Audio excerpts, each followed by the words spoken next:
Let's see, I'm hoping that we're working here. Hello there, everybody, and welcome to this TrueFire live event here on YouTube. My name is Brooks Robertson, and it's my pleasure to be here with you tonight working on some harp harmonic techniques. And I've watched a few of the other TrueFire live segments, but I've never done one myself, so this will be my first time. And feel free to tune in and actually type in too. There's a live chat going on here. If you have any questions, I'm going to do a segment about halfway through the lesson with some question and answer if you have any questions. And kind of the rundown, what we're going to do tonight is I'd like to show you from the ground up the way that I play harp harmonics on the guitar, right? And some of the great players you hear do this are Chet Atkins, Tommy Emmanuel, Lenny Breau, Ted Green, some of the contemporary players like Joe Robinson, Jim Nichols. Guys out there are doing a great job of this. And tonight, I just want to do my best to give you my take on it and show you the way that I learned. Most of the way I learned from doing the harp harmonics comes from learning from my teacher, Buster B. Jones. So we'll step through a few different parts of working on the right hand technique, or left hand, I guess, if you pick with your left hand. But the picking hand technique is a good place to start. We'll start really simple first, and then we're going to go into a little bit more complex patterns and that kind of thing. And then as we get going as well, I want to talk a little bit about some things you can consider with the chords you're playing with the harmonics, because that is also an important consideration, is what kind of voicing of chords do you play and what kind of chords are good to play with harmonics. So we'll get to some of that. And then once we've made our way through some good lesson material, like I said, I'll open it up for some more questions. It looks like some people are tuning in. I got quite a few smiley faces. Okay. Here's my smiley face back to you. And thanks everyone for tuning in. There also should be some lesson materials on the TrueFire Live page that you can download if you want. You can do that now, I guess, or you could also do that after the fact. But there's two sheets here that I'm going to refer to a little bit for the techniques. Okay, and it looks like Jeff just posted them there for us. So thank you, Jeff. All right, cool. So let's do this. I'm just going to kind of start off with a few things that I get asked a lot considering the harp harmonic technique, and in no particular order. Let's start like with a thumb pick. So I'm going to be using a thumb pick for this, and you could really use any kind of thumb pick you want. I use these slick picks that are made by the Fred Kelly company, and they work well and are comfortable. I've always used this kind. So I'm going to be using the thumb pick for the harmonics, and I would recommend that you do that yourself, but it's not a mandatory thing, and that's a personal preference. So for some people, they maybe use their thumbnail or just the flesh of their thumb, but I think you're going to get the best tone and the best results from the harmonics if you use the thumb pick. So that's my 2 cents there. Okay, and the other thing that I get asked a lot are about fingernails, and this is going to play into the harp harmonic thing actually detrimentally a little bit. So I do use fingernails. My real fingernails are this long with acrylic over the top. Okay, and these are great for back scratching and that kind of thing, but for me, they're also an essential part of the way that I play most of the fingerstyle stuff that I do. So when we start to use the index finger first here for this harp harmonic, I'll show you that sometimes having long fingernails for the harp harmonics can actually get in the way a little bit. So I'll show you how I deal with that. So those are two things, thumb picks and fingernails, that I've got. Those are some tools that I'm using for this technique, okay? So let's go ahead and what we're going to do first is work on just producing a nice, clean, clear harmonic with the thumb and index finger only. So what's cool about this whole technique that we're going to do tonight is that it can work in any key. So you're not just using open strings like that and playing like, in the key of C or D or G or E. You can play in any key using this technique, which is really useful and really cool. Okay, so let's first start with the basics of producing the harmonic. All right, so I'm going to use my index finger, pointer finger, to just touch the string, right? So I'm just looking at the 6th string right now, and I've got my index finger over the 12th fret. This arrow here is the 12th fret. I realize I don't have any fret markers, so that can be a little confusing, but this arrow right here, that's pointing at the 12th fret. That's where we're going to start. Okay, so the 6th string, 12th fret, and I'm taking my index finger and I'm keeping it pointed straight out, and it's at about a 45-degree angle to the guitar, like that. Hopefully you can see that clearly.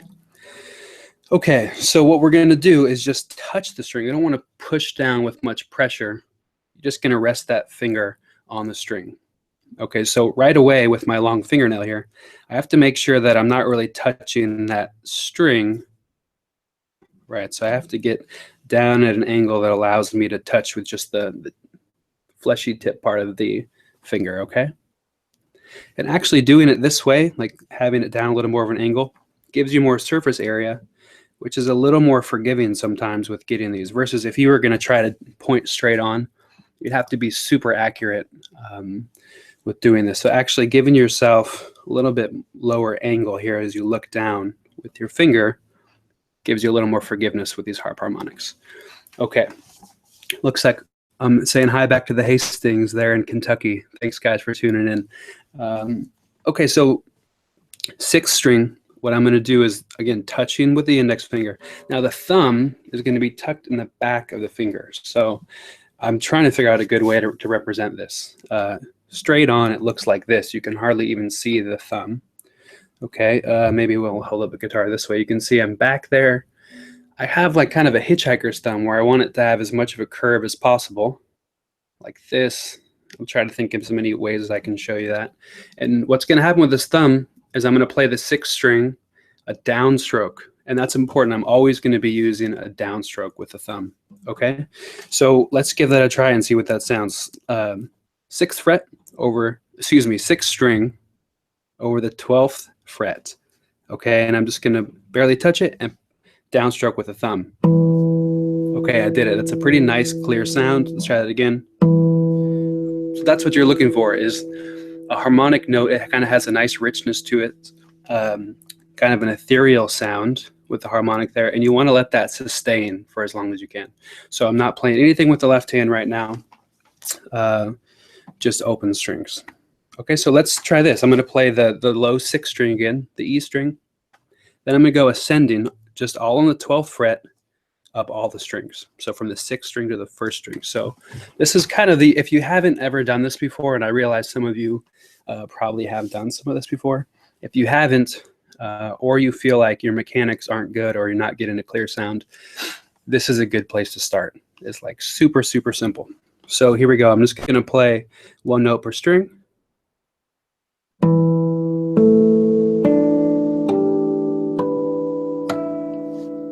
Okay, everything's sustaining and ringing out. So once again, I'm right over that fret. I'm not in between the 2 frets like where I would place a finger to play a note. I'm right over that metal fret, okay, or that steel fret or whatever it is. Right over that is where I want to be touching, and just barely any pressure. So let's try that again. Okay, all downstrokes with the thumb. So you might want to practice that a bit. It's a little bit harder than it looks at first. Another good exercise to practice descending. Okay, so I'm starting on the top E string. Again, 12th fret, the high 1st string. And I'm going to work my way down to the 6th string. Okay, hopefully that's making sense. One more time.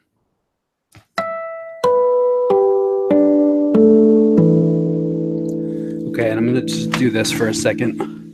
Show you kind of the perspective I'm having when I'm looking down, what that looks like. And descending. So you can see I have a good amount of distance between the index finger, and that is actually super important. For me, at least, I find that I get the best tone and kind of the best response from the harmonic when there's some distance between the thumb and the index, versus if they were really close like this, I want a little bit of room. So again, pointer finger, index finger really straight, and the back downstroke on the string. Okay, all over. Thank you all so much for tuning in, and let's move on to the next step here. So these are some exercises that are outlined on the materials you can get on the TrueFire Live page. And there's just kind of simple exercises for Hand-eye coordination is a big part of this because it's just such a nuanced thing to be right over that fret. So it's hand-eye coordination. It's kind of the motor skills and muscle memory of getting used to doing this. So if you looked at this sheet that says Cascading Harp Harmonics Part 1, if you want to download that, this is an example where we're just going to start on this is like number 57. But what I'm going to do, another way to think of it, is just take the first finger, the thumb, playing the harmonic on the first string. Okay, then I go to the B string, the second string, down to the third string. So I just went 3 notes, descending in pitch. Now I'm going to do the same thing, but I'm going to start on the B string, go down 3 notes, 3 strings. And then I'm going to do the same thing from the third string. Finally, the same thing from the fourth string. Okay, so a good way to practice this at first, let me play it really slow for you. Just kind of a little bit at a time.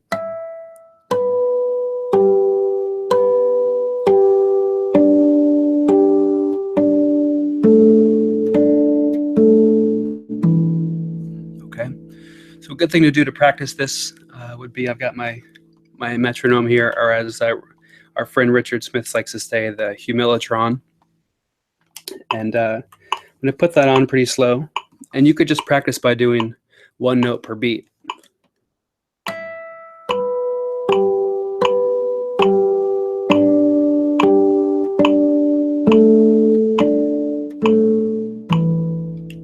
Okay, that's a good way to start. If you as you get more and more comfortable, you want to increase that speed, or maybe you play 8th notes, like.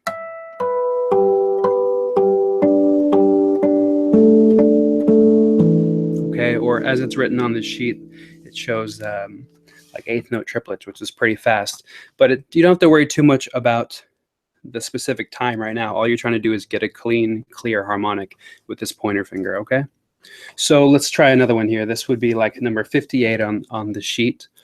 But what we're doing here is just ascending. So from the 6th string, we're going to work up 3 notes at a time. So here it is really slowly. E string first, the 6th string, 5th string, 4th string. Then I'm going to go to the 5th string and do 3 notes up. Then the 4th string, 3 notes up.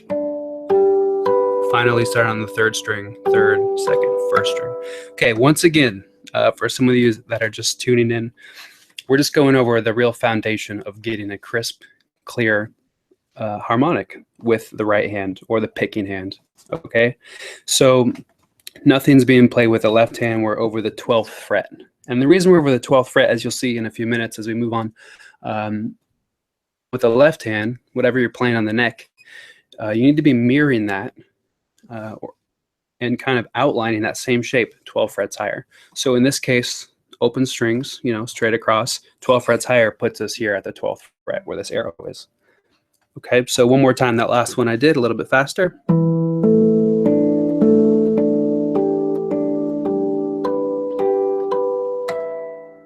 Okay, hopefully you're getting the idea there. And let's move on to another pattern here. Just method is to skip a string. So this time I'm going to start on the 6th string, skip the 5th string, and play the 4th string. So I'm ascending up in pitch throughout this pattern. Then I go to the 5th string, I skip over the 4th string and hit the G string, the 3rd string. And then I'm going to start on the D string, skip up to the B string, then the G string, which is the 3rd string, up to the 1st string. So you get this kind of thing.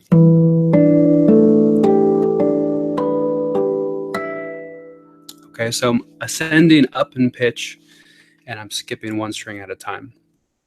Good thing to be able to do with your coordination, to be able to skip a string, because when you actually put the harmonics into play, you won't always go to the next adjacent string with your thumb and index finger, okay? So let's try the same thing. I'm just giving you a lot of exercises you can do to gain skill with this. So next up, I'm going to start on the high E string, like the 1st string, and then descend in pitch, skipping a string every time. So I got the 1st string, 3rd string, 2nd string, 4th string, 3rd string, 5th string, 4th string, 6th string. One more time. This is like the opposite of number 59 that we just did on this first sheet, Cascading Harp Harmonics, which you can find on TrueFire Live page. Okay, so here's this one a little bit faster. Maybe I'll play it with the quarter notes with this.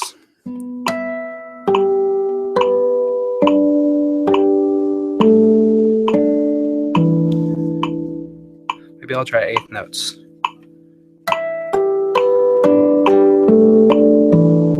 Okay, you get the idea there. So using the metronome is great for all types of practicing and will work for practicing your harp harmonics too. So the rhythm is going to be important, and we're going to talk a little bit about some rhythmic considerations with these harmonics too.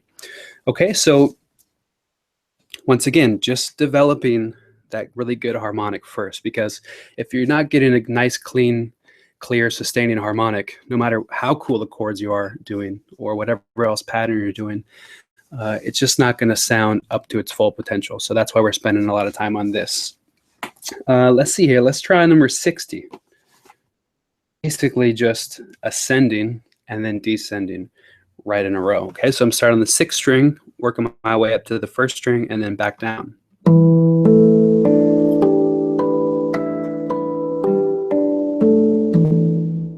Okay, so far, once again, no chords are being played, just open strings, therefore we're over the 12th fret. First thing you want to practice, once again, if you've never done this, you want to spend quite a bit of time getting this technique down. I mean, and I do this stuff all the time. I play harmonics all the time, and I can still use practice on this. So I know that, and I'm sure some of you out there might need to do it as well, okay? So let's move on to what you're going to do in the case that you are playing something with the left hand, or which is ultimately what you're going to do. So let's just take a simple E major triad, first position. So immediately, to do a pattern now, I can't just go over the 12th fret anymore with that harmonic. I have to accommodate what's going on here with the left hand. And if you remember me saying, anything that's played with the left hand needs to be played 12 frets higher with the right hand, or the picking hand, right? If you're left-handed, it would be the opposite. So what I'm going to do is visualize this shape.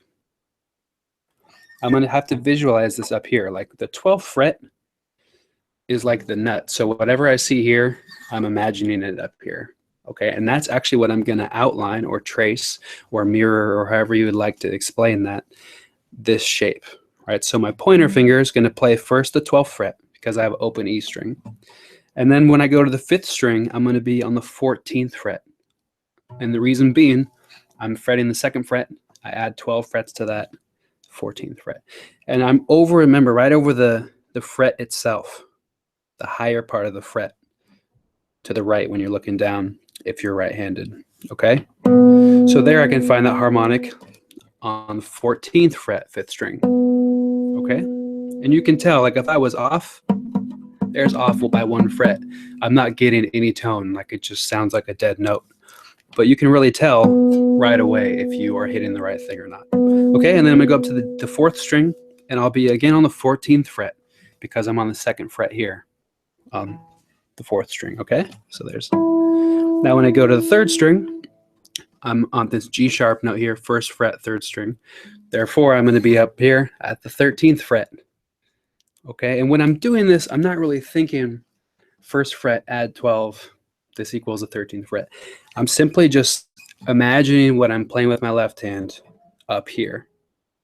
Always has helped me is to pay attention and watch what the picking hand is doing versus watching your chords down here especially. You have to really watch over what this hand's doing.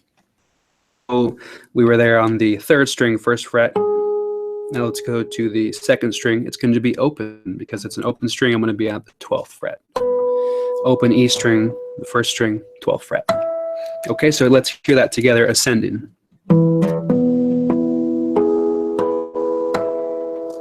All right, pretty good. We could use a little bit of work. Let's try it descending. Okay, so I'm going to start on the 1st string, work my way down to the 6th string.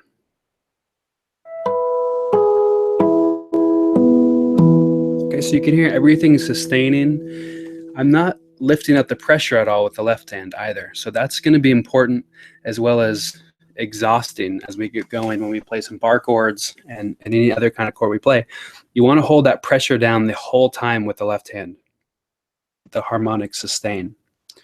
So let's look at this. This would be pattern 61 on your Cascading Harp Harmonics Part 1 sheet. Okay, pattern 61. So what we're doing, playing an E major chord, first position, and I'm going to go down one of the patterns, like one of the first patterns we did, where we go down 3 sets of strings at a time, or 3 strings at a time. Let me show you. First string, second string, third string. Okay, then I'm going to jump up to the second string and go second, third string, fourth string. Meanwhile, remember, I'm tracing. You can see that this finger is outlining the shape of that chord. For 61, really slow, why don't I do it with my humilitron here? It's like this.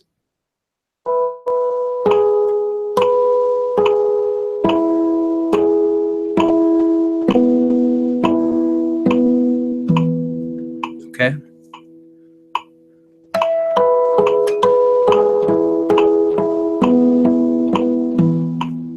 Okay, sounds pretty good. All right.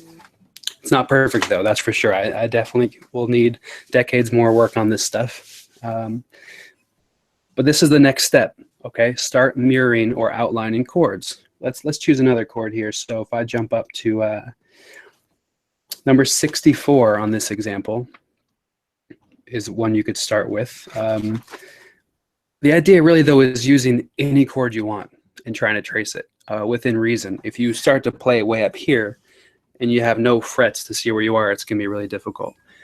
Let's just say we had an F minor 11th chord. Okay, so what I'm doing here is barring across all 6 strings on the first fret with my first finger. And then I'm taking my 4th finger and playing the first string 3rd fret. So you get this if you just play every note. Okay, so if I want to trace that or outline that chord, remember I'm visualizing the same shape 12 frets higher.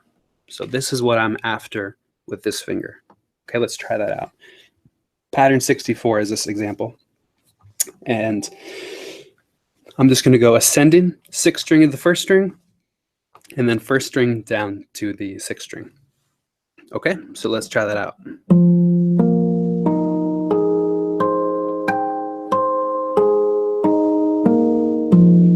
Okay, once again, whatever's happening here, that's what I'm tracing. So if you just watch my first finger now, it's the same shape as what I'm playing with the left hand.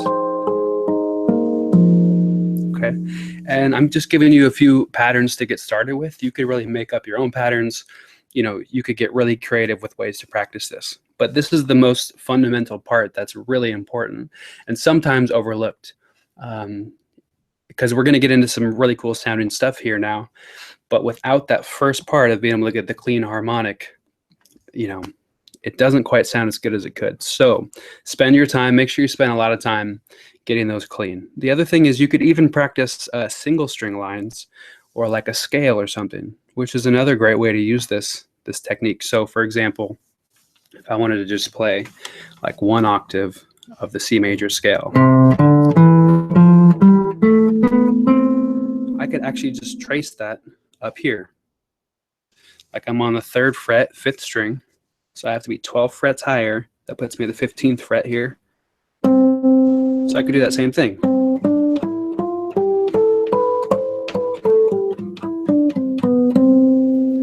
Right, so you could even play melodies this way. As I said, just a way to get creative, being able to practice this, you know, so that you're not getting too bored from it. Although it's worth it. It's worth getting this down. Okay, so anybody have any questions on just the stuff we went through so far? I'll take a breath here and see if anybody has any questions that we covered so far. We're going to go to a really cool topic next, adding in the ring finger.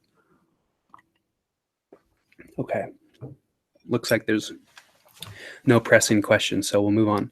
So now what we're going to do is utilize that technique we just established, making the harmonic with the thumb and the index finger. But we're going to add in now the 3rd finger, the ring finger. For me, I'm right-handed, so I refer to it as the right hand, but the picking hand. Okay, so what we're going to do, first, let's look at a very common pattern. And I'm not using a chord at all for this. I'm just playing the open string. So all my harmonics will be over the 12th fret. And this is going to start to get into the second page I gave to you there that says Cascading Harp Harmonics Part 2. Once again, you can get this on the TrueFire Live page. Okay, so we're going to actually start with pattern 65 that's on this sheet, but let me break it down for you what we're going to do. We're actually going to use our ring finger now to pluck the string. So before we actually play, we should look a little bit at the technique of how you do that. Remembering to maintain this straight pointer finger, you can see that it's somewhat parallel to the neck of the guitar. You know, I'm not at an angle like this. I'm not at the opposite angle. It's somewhat parallel to that plane of the neck, right? And once again, I'm at like maybe 45-degree angle with the finger itself. Okay, and this is going to vary from person to person. I think you have to find the best way for you to do it. All I can do is do my best to show you how I use it. Okay, so when we play with the ring finger, I got index finger straight, thumb is kind of tucked back. The ring finger is going to play back here pretty much perpendicular to the string. Okay, so it's going to be an upstroke with the ring finger. This can be really challenging right away. And it's not strictly to twist your whole hand. It can be at a little bit of an angle, and usually is for most people. For me, it is. So when I look down, okay, from my perspective, I see my ring finger to the right of my thumb. I'll try to show you that somehow here. You can see it's to the right. Let me give you my perspective. I don't know if you can see that. Oh, there we go. You can kind of see the ring finger back here is to the right of the thumb when you look down if you're right-handed. Okay, so that's going to be super important because you have to set this hand up right so that it'll function properly.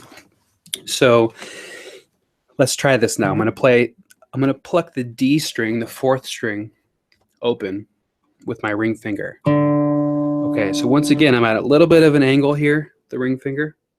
It's not like all the way perpendicular, a little bit of an angle. Plucking that. Again, just like picking the string like I usually would. Okay, ring finger, then a harmonic on the low E string.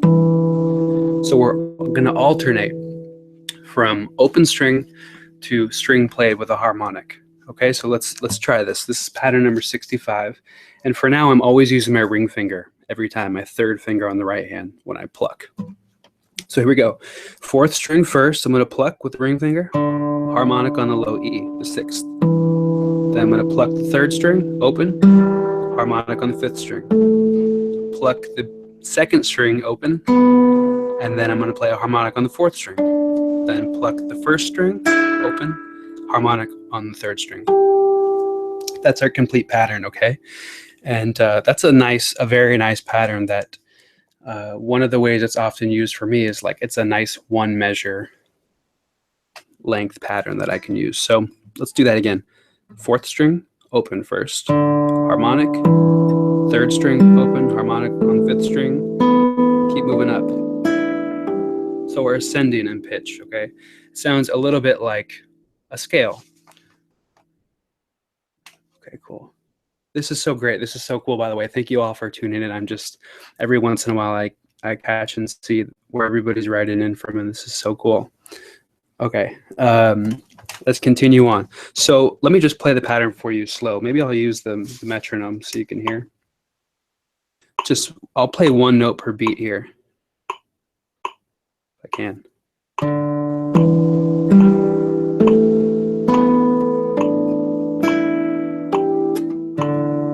Just looped it. One more time.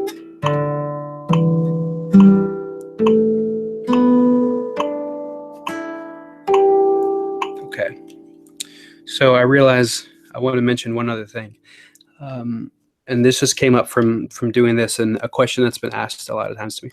What am I doing with my other fingers, like the 4th finger, the pinky, and the middle finger? Well, as much as you can, you want to be sort of relaxed. It's hard when you need to straighten this finger and this one's plucking. But I'm trying to kind of keep my 4th finger, my pinky, just stretched out of the way. I don't want it hitting the fretboard or anything. For now, I'm just keeping it out of the way. Okay, and the same thing with the middle finger. It's just kind of floating here These two fingers are just trying to stay out of the way their best they can. Okay, let's try that one again. I'll do one note per beat, and then I'm going to play 2 notes per beat, so 1/8 notes with the pattern after that. Let's hear it.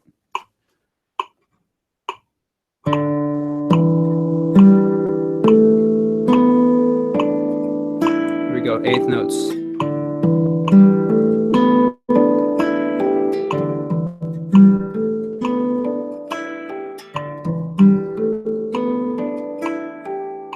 Okay, you can hear everything's just sustaining. So I'm doing my best not to accidentally hit any strings with my right hand or the left hand. I want those notes to really blend into each other and sustain, okay? So immediately things got way cooler, plus they got more challenging, right? So you're going to want to take your time. I've never done it before. Let's see here. So I would think of this kind of like a what I would call or heard referred to as like a melodic approach when you're alternating as compared to a harmonic way of playing these, which we're going to look at in a few minutes.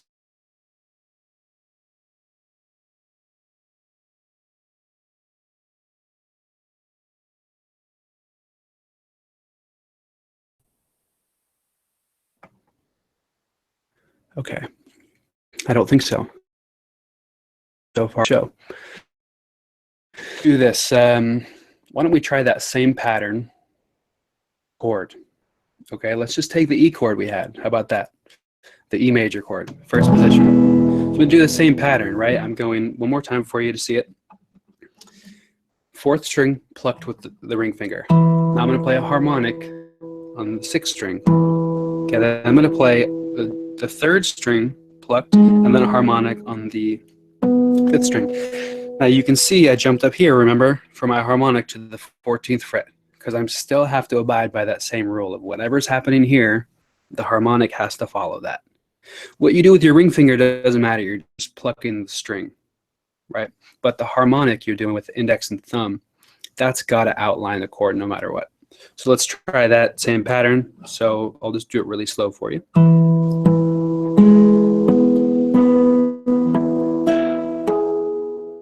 Sounds very nice. One more time.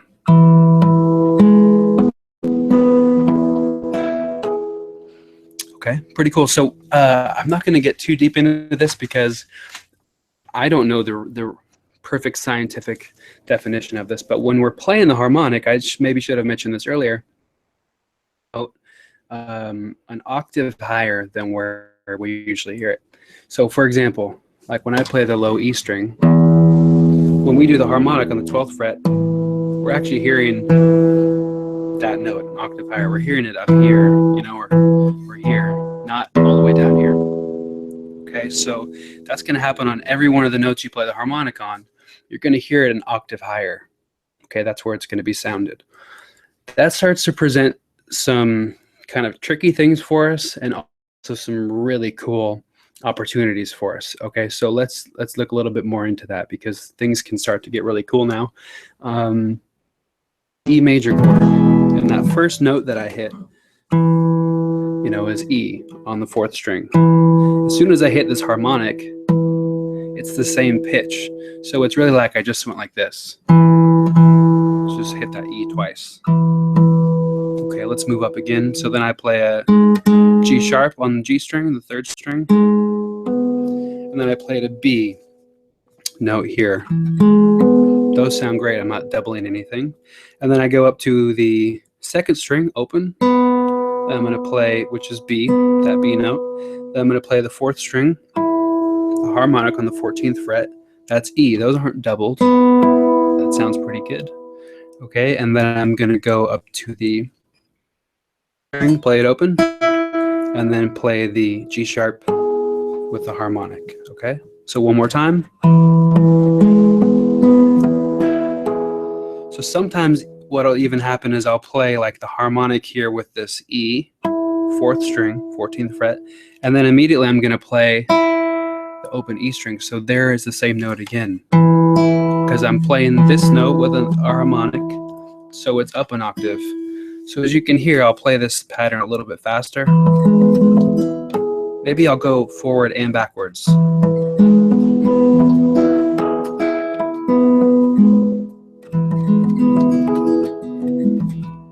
It still sounds great, right? I'm still getting the effect of having that harmonic in there. But kind of the problem area, and it doesn't have to be a problem, sometimes you want that sound. Me personally, not so much, except for in certain situations where I don't really want to double that note. You know, I don't want it to hear go. What I've been trying to do more and more is just see, and it doesn't have to be too theoretical. You can just totally do this by experimenting and by ear. But what are the notes in there that are being doubled, and can you change any of them to another note that might be consonant with a chord, or maybe dissonant if you want? So if we were just trying to play an E major still, I might look at that first few notes where I hit an E with a ring finger on the 4th string, then I'm playing the harmonic. Well, those are the same pitch. What if I put in D sharp? Okay, so now I'm playing this chord, 2nd fret on the 5th string, 1st fret on the 4th string, 1st fret on the 3rd string. Let's hear that now. Okay, so this gives me more of an E major 7. Okay, so I'm going to go right away to pluck with the D string. So you can hear now those two notes are not repeating. They're actually like a minor second away, which is a nice dissonance. Let's hear that with the rest of the pattern. One more time. I messed up on my pattern here, so I have to remind myself, whatever I'm doing here, I'm tracing that up here with the right hand. Okay, let's try it again. Pretty nice, right? I don't run into that doubling of the E as much. So what I might do, you know, if I want to make the chords sound richer, I'll go through something like the triad like this, the E, and figure out what are the notes being doubled and how can I change them. So we change this E down to D sharp, and maybe, you know, we have a B here and a B here. Maybe I'll put like a C sharp on the 2nd string. Okay, that'd be the 13th of the chord. So now I get this kind of sound. Let's hear what that sounds like with the pattern. Already a lot richer sounding, okay? And then maybe I'll say, well, I have an E here and another E is doubled here. Why don't I play like an F sharp on the 1st string, which would be the 9th of the chord? So now we have an E major triad with the major 7th, the 9th, and the 13th. So it's this gigantic chord. The pattern sounds like it's the pattern for number 65 is what I'm using here. I could just sit here and play that all the time. I mean, that is so beautiful. So to compare it, let's hear the E major triad, and then I'll play that the E major 7 with the 13th and the 9 right after it. Here we go. One more time. Now the juicier chord.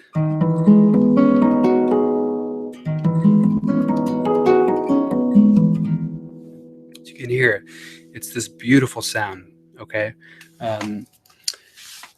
That is so important. I mean, it's just something to be aware of. And like I said, you can think about it from a more theoretical area and say, okay, well, I have this particular chord. I can start adding notes to it that are extensions or tensions that aren't just the chord tones, right? So adding the 9th or some kind of 11th or 13th, you could start thinking about it that way. If that makes no sense to you, which is totally fine, you can do it just by your ear and experimenting. I mean, I could just start arbitrarily taking any one of these notes and moving it. Like I could take the note on the 5th string and move it up a fret. Okay, maybe I like that sound. Maybe it's right for what I'm doing. Maybe not. But it doesn't have to be from a theory standpoint. You can just do this by ear and by experimenting. Okay, so let me look here at my little notes. I don't want to forget anything during this. Another thing that's kind of cool, bringing up this point about, you know, you're hearing that note an octave higher, is if you play really any interval that you do. Let's say we had like a C here, and I play the 3rd of C. Do, re, mi. Okay, that's E. So that's like the 3rd, the C major scale.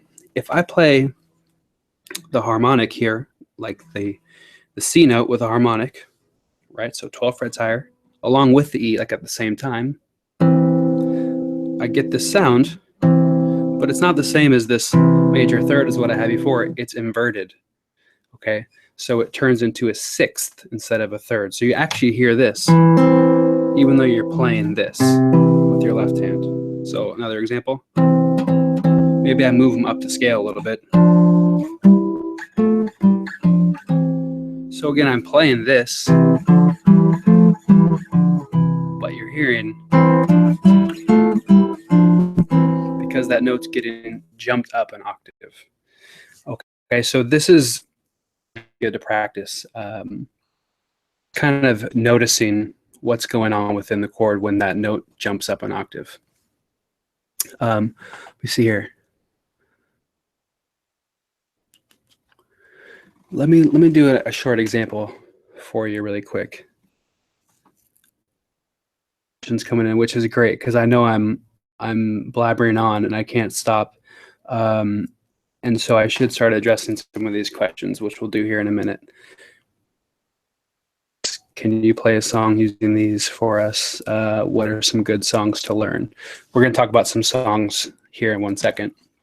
Let me show you, instead of a song, why don't I just show you an example with a common progression. So I'm going to go the basic, why don't I just do this? I'll play you the basic diatonic 1, 6, 2, 5 in E. So I'm going one chord is E major, and I'm just using pretty much all triads for now, except for the 5 chord. E major, C sharp minor. Okay, so I'm barring the 4th fret, all 6 strings, and then I've got the ring finger up here on the 4th string, 6th fret, pinkies on the 3rd string, 6th fret, middle fingers on the 2nd string, 5th fret, okay? C sharp. And then I'm C sharp minor, I should say. C sharp minor triad, and then I'm going to go down to the 2 chord in the key of E, which is F sharp minor.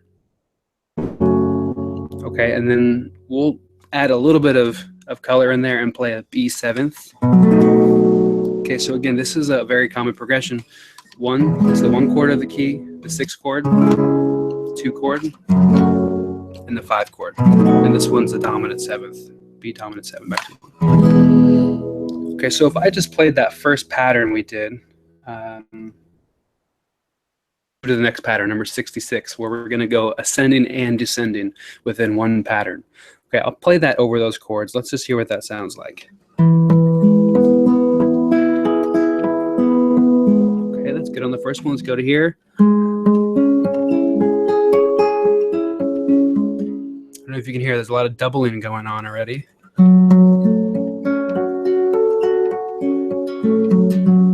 Then our B7th.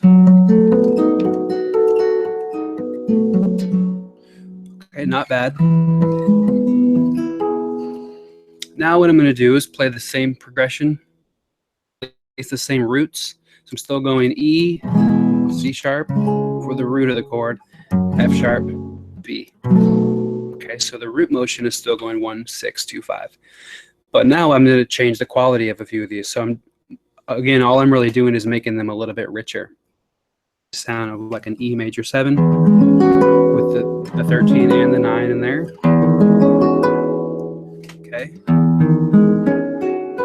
Remember, this is being recorded permanently here on YouTube. So if you're not sure of what I'm playing here, you can always go back with the video and watch it again. Okay, then I'm going to play my C sharp. I'm going to play it as a dominant chord, dominant 7th chord, and I'm going to use a flat 9 on top and a flat 13, just because I'm adding more unique notes into the chord instead of doubling the same note and having 2 or 3 of the same note in the chord. I'm just experimenting with what I can add in there.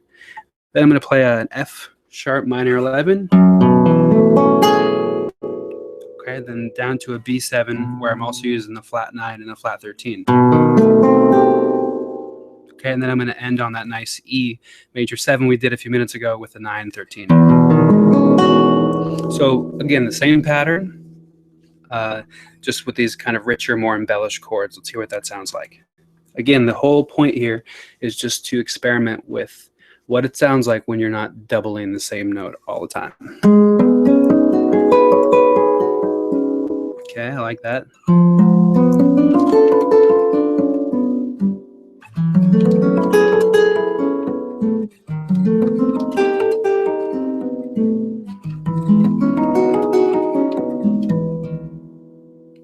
Okay, you can see it's way deeper and richer sounding. Okay, and you don't have to do that, but that is one of the great ways of getting that sound, is realizing where you have double notes and seeing what else can fit in there. Okay, so I hope that makes some sense for you there. And let's look here. So we talked about some of that. Now that I've gotten through kind of the meat and potatoes of what I wanted to show you, and I can play some more examples, I do want to address a few of these questions. Like, for instance, this is a great question from Lucas. What are some good songs to learn with this technique?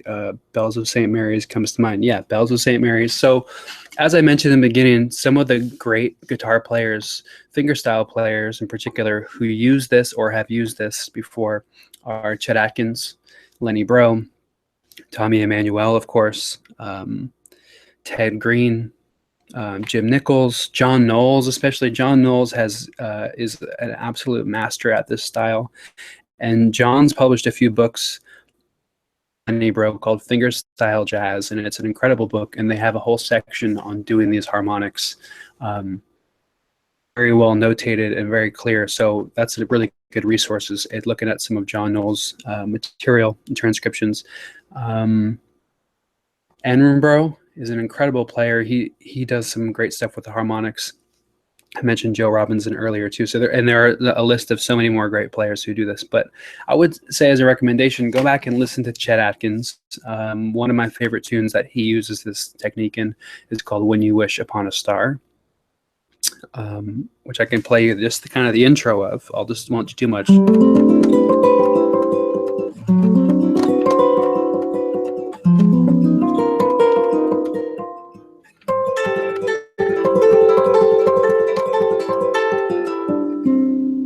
And then he starts into this amazing of the tune, which I'm glad I showed, because I left out a few really important things I want to talk about. So listen to Chet do "When You Wish Upon a Star." Another one he did with that technique is called "Country Champagne." That's a great one. Lenny Breau did over 20 albums of incredible material, and he used these techniques and innovated them so much. So listening to Lenny Breau and his ideas and innovations with this would be great. Tommy Emmanuel, of course, has some incredible arrangements using this. Like, he does a great rendition of the Beatles tune "Michelle," where most of it's all in harp harmonics. Or if you listen to his arrangement of "Somewhere Over the Rainbow," he has a beautiful intro where he's using all the harp harmonic type of stuff. Okay, so there's a couple tunes to check out and players to be inspired by. So the things I forgot really fast, I want to mention. One is playing simultaneously, right? So we looked, let's take this E major 7 with the 6 and the 9 in there. Okay, so instead of alternating all the time, which is a beautiful sound, we play those notes simultaneously, and this is sometimes referred to as more of a harmonic approach, where both notes are being played at the same time. So, for instance, I might play a harmonic on the low E string and pinch at the same time, or pluck, with that D string. So I'm playing the D string with the ring finger back here, and the harmonic on the E string with the thumb and index. So you're hearing those two notes together as opposed to alternating. So I could go through the whole chord that way. Maybe I just skip one string in between.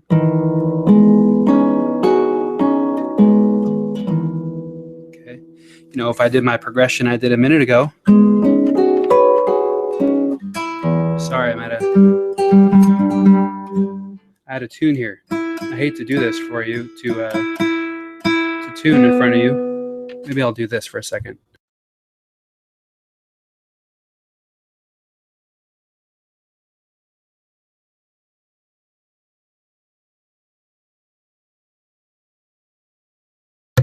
Okay, that's better. So again, simultaneously pinching now through that progression, just so you can hear what that sounds like.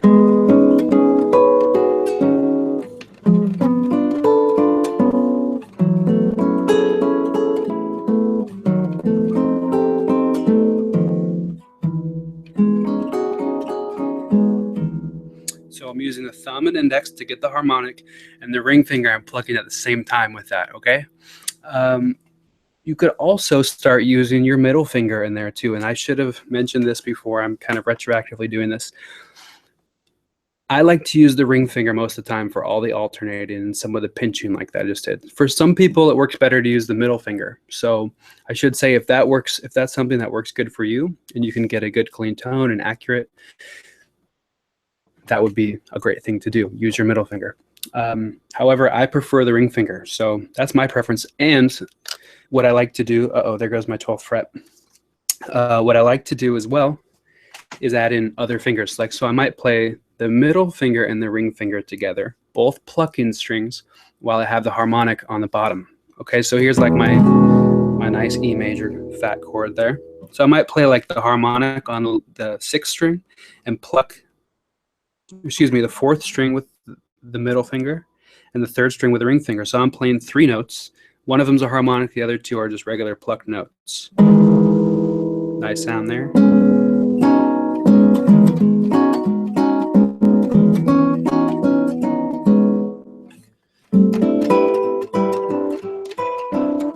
You could really do any arrangement of this. Like you could have a harmonic on the 6th string and be playing the 1st and 2nd string, or it could be the 2nd and 3rd, 3rd and 4th, whatever you want to try is good. Another thing you can do is add in the pinky finger, the 4th finger, so you're actually plucking with the middle ring and pinky on, you know, kind of on the top strings, and then your harmonic you're playing on the lower string. So let's do that with the E chord. So I'm doing like maybe harmonic on the 6th string, then plucking the 4th, 3rd, and 2nd string with middle, ring, and pinky finger. So now you get this big chord that has 4 notes in it. But remember, the harmonic has gone up an octave now. So you get a really nice sound there with the 2 notes ringing next to each other. I love doing that kind of thing. So this is more of a harmonic approach to doing it.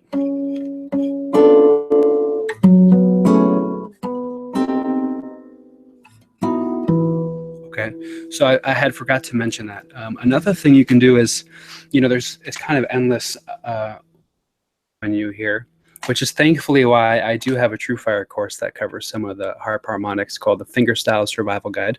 So if I miss anything, it's probably in there. Another really cool embellishment you hear a lot is hammer-ons and pull-offs. Okay, and this is a really cool thing to do. Like when I played a little bit of that intro of When You Wish Upon a Star, this sound so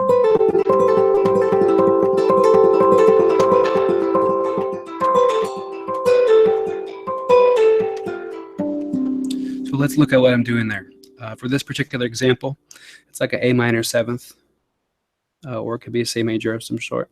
But I'm just barring the 5th fret across all 6 strings, and then I'm starting with my pinky finger, 1st string, 7th fret. So what I'm going to do here is play first the harmonic on the 3rd string. Okay, and again, from what we did earlier, I'm imagining this shape up here. This is like what I'm tracing with this finger. Okay, so I've got the harmonic first, then I'm going to pluck the note on the 1st string and then pull that note off. I'm not plucking it twice with the ring finger, just one time. So harmonic, ring finger, pull off. It's 3 notes. Ta, ta, ta. 1, 2, 3. So even just starting by practicing that. And I'm pulling down with my pinky to make that pull off happen, okay? Now I'm going to move down a set of strings and play a harmonic on the 4th string. And then I'm going to play the middle finger on the 2nd string, 6th fret, and pull that down back to the bar, right? So pull off on the B string now. So I'm going to alternate between those two. We have this one first. Now I'm going to go down and play harmonic on the 4th string, pluck the B string, or the second string, excuse me, then a pull off. Okay, so we're going to hear 6 different notes, but we're only playing 4. So here we go.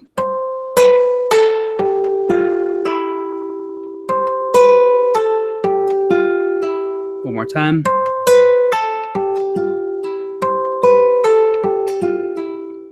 You might gradually increase the speed.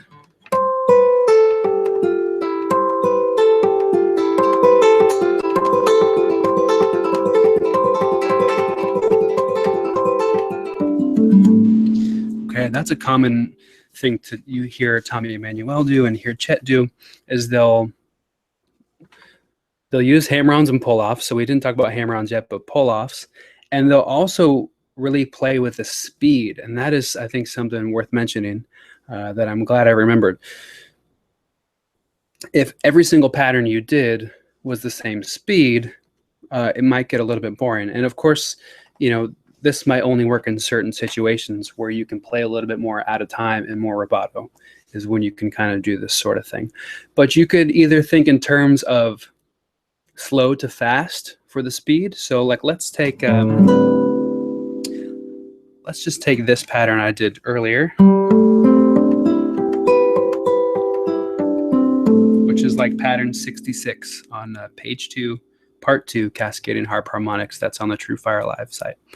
So what I want to practice is going slow rhythm to fast, or maybe more, I should say, slow tempo to fast tempo. Okay, so I'm going to go do this in a variety of ways. Maybe I'll play the pattern through all the way once and then start it a little bit faster each time.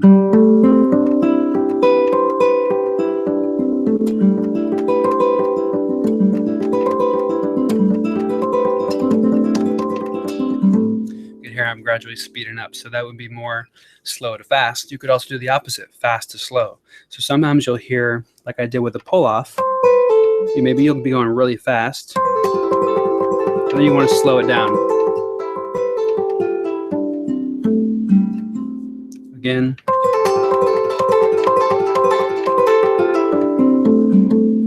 So there, I'm going fast to slow.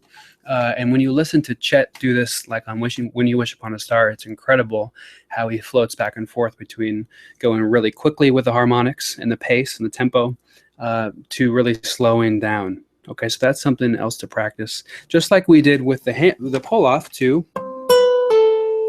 you can kind of do the opposite, which would be a hammer-on. So I could play a harmonic, pluck the note, like I played a harmonic on the 3rd string, plucked the 1st string, and then I can do a hammer-on with any given note. Let me do that a little bit slower. Okay, you can see right there. Right, so I don't have to pluck that twice. I'm just hammering on with that pinky finger.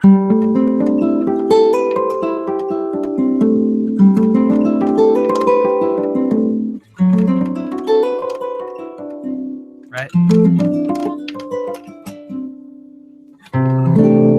Okay, so you can experiment with hammer-ons, pull-offs, a combination of both. Once again, these are all just tools that I'm giving you. Some of them are exercises, some of them are specific musical examples. But the whole idea is that you want to practice these tools and experiment too with where you can implement them.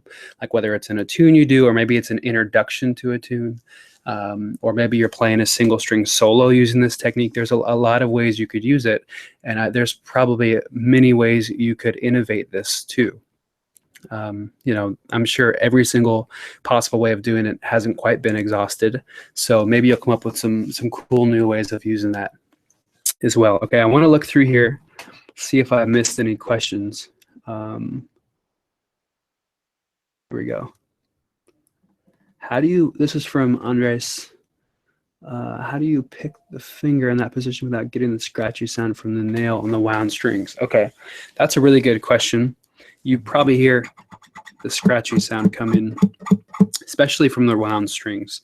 That's a little bit inevitable unless you're perfectly perpendicular or you don't have a fingernail.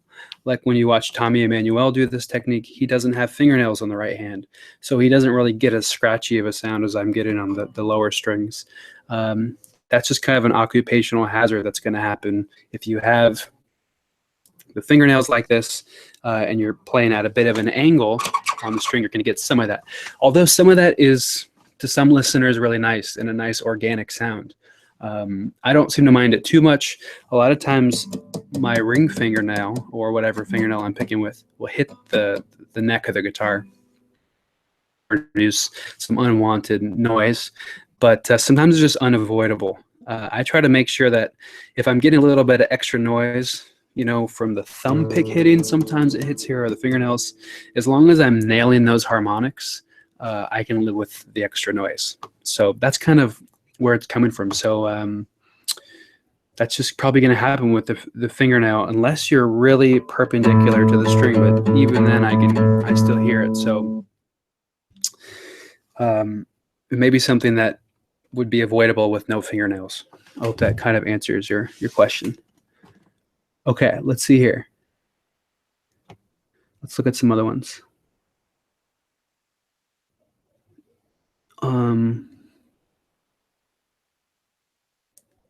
Okay. So someone just asked, is it the same if you play a nylon? Actually, yes, this technique will work no matter what. No matter what type of guitar you're playing, whether it's like a Telecaster or an arch top guitar or a flat top steel string guitar. This is a nylon string. This is a Kirk Sand nylon string guitar. It's not plugged in or anything right now. I'm just playing it acoustically. So the Harp harmonics have a different characteristic and a different feel and flavor depending on the guitar you're using, or like the effect. I mean, sometimes if you have a big reverb and you're using like an electric guitar, these can sound incredible, and they will sound different than the way they sound right now on the nylon, but the technique itself is not any different. So hopefully that answers your question. The technique itself will maintain the same no matter which guitar you're playing, although the sound you're going to get will be altered, you know, depending on if it's the signals being processed or if it's acoustic or electric or steel strings, that kind of thing. Okay, so this would even work on like a ukulele or other instruments possibly. So let's see. Okay, George asked, do you apply this to the blues? Well, I don't apply this to the blues too much because I don't play the blues too much. Although in my old age, I am starting to get the blues more, so I'm playing a little more blues, but not enough to like answer that in a really valid way. But you could apply it to anything. I mean, you could take a blues progression and apply these on there. So like, let's say I had a blues in the key of A. So I'm going like A7. It could be, you know, I don't know which chords you're using, but like, let's say I had just kind of the shell of the chord, like A7 for 4 beats, D7, back to A7, like a 12-bar blues. Okay. I'm going to E7, down to D7. Okay, this is really simple, right? I'm just doing a simple example. You could apply this, like if what came to mind is maybe I'll play those same chord forms and play the harmonic on the bottom string, and then I'm going to use my middle finger and ring finger to play the 3rd and the 7th of the chord. So 2, 3, 4.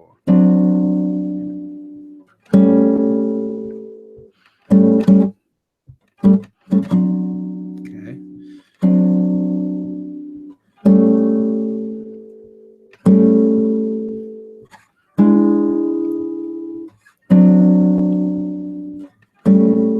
Okay, and all I'm doing there is just pinching, you know, most of the time on beat 1. I'm not trying to make it overcomplicated. You could start applying these patterns.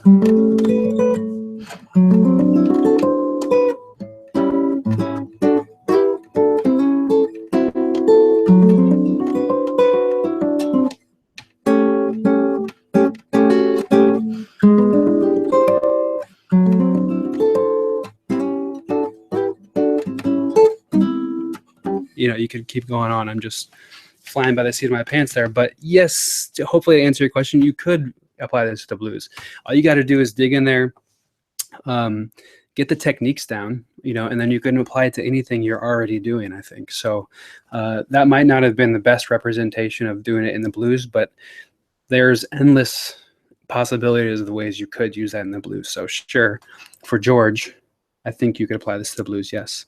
Okay, any other questions? Looks like I've hopefully addressed most of the questions you've asked. And once again, thank you all so much for joining me. This has been great fun. Let me see if I missed anything in my notes that I wanted to talk about.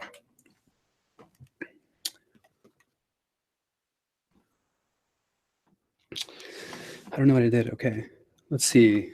Any other questions while we're still on here? We're probably going to be wrapping up here in the next few minutes. So if we have any last questions, I'd be happy to answer those. And yeah, this is so great. I mean, how cool is this that we can do this right now? I'm looking at the camcorder, the webcam, and my music stand with my notes are behind it. Got lights right here. This is quite a lot of fun to get to do this with you. So I'm so glad everyone could tune in tonight. And big thanks to TrueFire for asking me to do this. As I said, I've got a few courses with TrueFire. The Fingerstyle Survival Guide has got a lot of right-hand techniques, left-hand techniques, and general stuff with fingerstyle. And then I did most recently a course called Boom Chick Etudes, and it's essentials course, all on the boom chick style of stuff. So like I said, if I missed some of the things in here, you might check the Fingerstyle Survival Guide with some of that. So can you play a Jerry Reed tune? Okay. Yes, I can play a Jerry Reed tune. Question is, which one do I want to play? Oh, here we got another question before I do that. Lucas said, which course would you recommend for those of us less skilled? Okay. Well, I guess, Lucas, it depends if you have an existing foundation for fingerstyle or not. The essentials course, I think, is a little bit more approachable and maybe a little bit easier in some facets, but it does kind of assume you already know some of the technique required and involved in playing fingerstyle pieces. Primarily just the boom chick and having what they call thumb independence, which means your thumb can do this while you play a melody.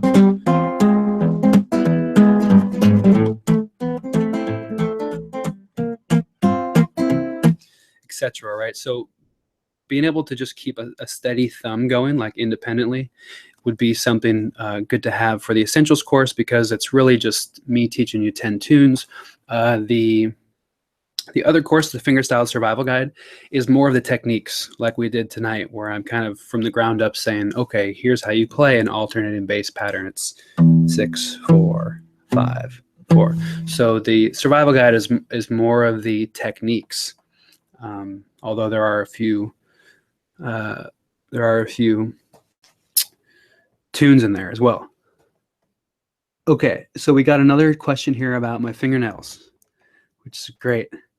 I get a lot of funny looks from my classmates here at Berkeley when they, when they test and they look over and see like my really long fingernails. But at this point, it's just, I've totally embraced it. I've been using acrylic fingernails. So my real fingernail actually is that length that you see, which is a little scary. Okay, there we go. It's a good look at them. So they're pretty long. Actually, I trimmed them down a lot before this because I didn't want them to scratch. Sometimes I like them a lot longer. It just kind of depends. So my real fingernail is that long, and then there's a layer of acrylic on top of that. So I actually go down to a nail salon and make my appointment and go down there, and they do a layer of acrylic over top of my nail on 4 nails, right? So I do the 4th finger, 3rd finger, 2nd finger, 1st finger, and then I use the thumb pick for the thumb almost entirely and exclusively, but it's not something you have to do. So let's see, you said, how do you take care of them? Well, it's really important. I'm not sure if this is something everybody considers or not, but it's really important to file, shape, and buff your nails. So I like them fairly round, like there's a little bit of a point to it. Best. But I also take the time to get like a very fine fingernail file, or even like really high grit, like fine, I mean, like very, very fine sandpaper works as well. And then also like a buffer. So you really want the tone of your fingernail to be like as round and clean as you possibly can get, unless you're striving for like a really scratchy sound, which me personally, I'm not. I always try to take a lot of care to make my fingernail tone every bit as good or better than the pick tone. And by the way, I have a flat pick here. Okay, so I got a flat pick here, right? Which I don't use that often, but this is a nice pick. I like the tone of this a lot. I want my fingernail tone to be every bit as good as that. So, you know, buffing them and making sure that they're nice and smooth. There's no little notches in there that are going to get hooked on the string, which happens. That's all important. And one thing I forgot to mention, it'll be like 4 o'clock in the morning by the time we finish this, if I keep talking, is that with the Harp harmonics, like I was showing you how to do it with thumb pick, index finger, right, and this kind of thing. You can also do this technique even if you don't regularly play with a thumb pick, and you can do it using a flat pick, which I had really wanted to touch on, which I didn't. So really quickly, the most common way I've seen people do this, and primarily I'm referring to watching Tommy Emmanuel do this, is he'll take the flat pick and hold it between his middle finger and thumb, so that you can still have that pointed index finger. So now instead of the thumb and thumb pick downstroking and hitting the string, your index finger's still touching like it did, but now it's the middle finger and thumb with the pick getting it. So you can actually still do some of these cool, it's harder for me, I'm not used to it, but you could do it. Okay, you can still get those patterns. I'm using middle finger and thumb to hold the pick and ring finger to pluck. So for those of you that don't use thumb picks or want to try, you know, maybe you want to try it with a flat pick. Okay, cool. T&E, should you do your nails? Yes, T&E, you should do your nails. T&E is my friend from Berkeley and another great guitar player, and you should try it, T&E. I'll go with you. We'll make an appointment to get our nails done. Okay. How's my, oh, Jim Stephanie, how's my golf game? It's really not very good right now, Jim. Okay, cool. So I think, unless there are any other questions, we'll probably wrap everything up. I'll play you a little bit.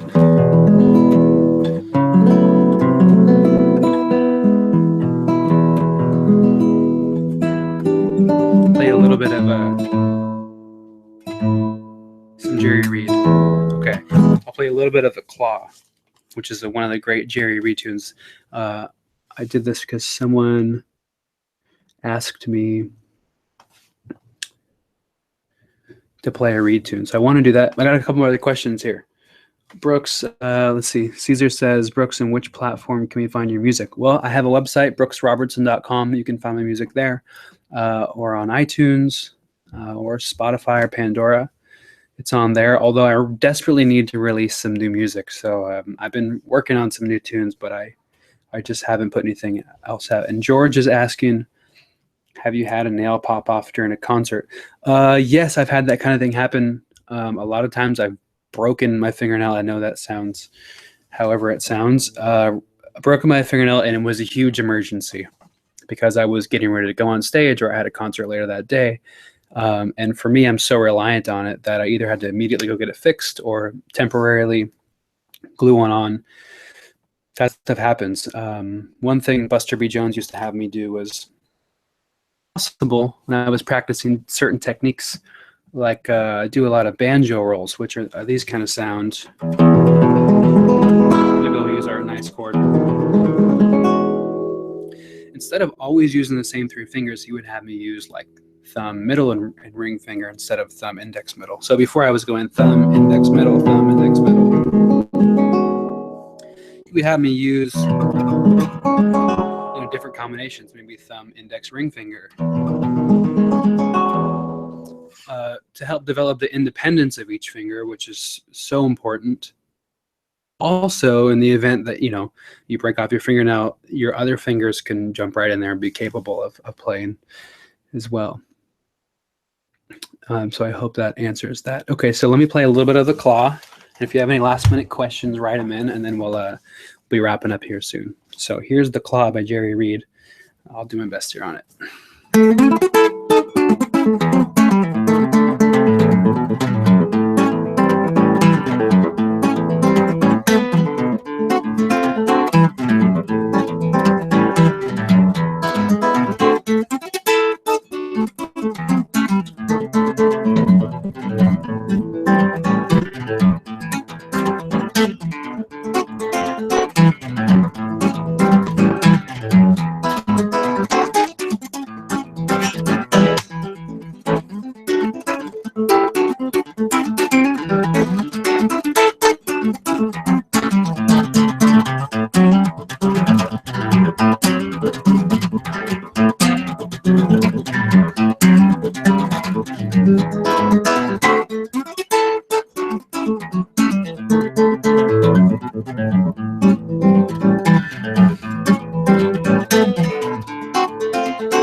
There we go. Pretty close. Pretty close. That's the Claw by the great Jerry Reed, one of my absolute heroes. Okay, cool. So thank you all so much for tuning in, and I hope this was beneficial for you. I tried to pack in as much stuff as I could with the Harp Harmonics. Once again, don't forget to listen to Chet Atkins, Lenny Breau, Tommy Emmanuel, John Knowles, Ted Green, Jim Nichols, Emil Edinburgh, Joe Robinson, excuse me.